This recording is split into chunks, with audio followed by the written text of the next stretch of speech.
So yun mga kagulay, isang magandang umaga. So meron tayong pinapagawa dito sa Calixto F1 at yun, share ko po sa inyo kung ano po yung kanilang ginagawa. Ayan, so bali mga kagulay, ito po yung ginagamit na letting namin. So ito siya, no, letting po na blue to. Papaipit po kasi ako ng one ply yung nilagay dito sa kanyang ilalim. Pa po yung mga one ply na nilagay nun. Ayan. So punta natin sila at andito sila.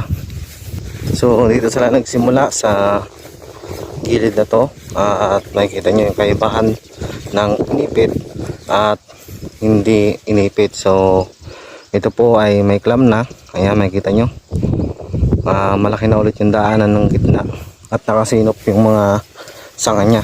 So ganito po yung mangyayari pagka pinaklam.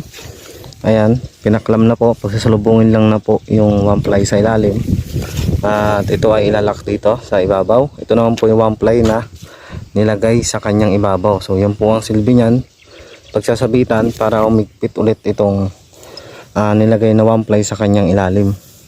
So ganyan po maging itsura nyan.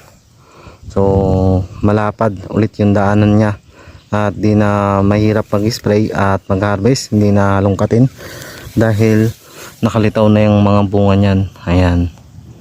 So ganyan po siya, lalo na pag nag-spray nga ng herbicide. Ayan, hindi na masyadong matatamaan yung mga sanga sa ilalim. So bali mga gulay, ito hindi pa to naklam. Ayan, hindi pa nakalam to. Kung mapansin nyo na sarado pa yung mismong gitna niya na yan. Tapos ito po yung ayan, nakakalam na pagsasabit. Yung sinasabit nila sa ibabaw.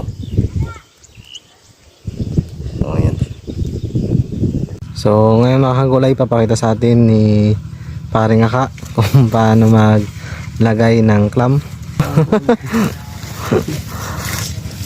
Ayan, so ito yung kabilang gilid niya, ito sasalubungin niya yan.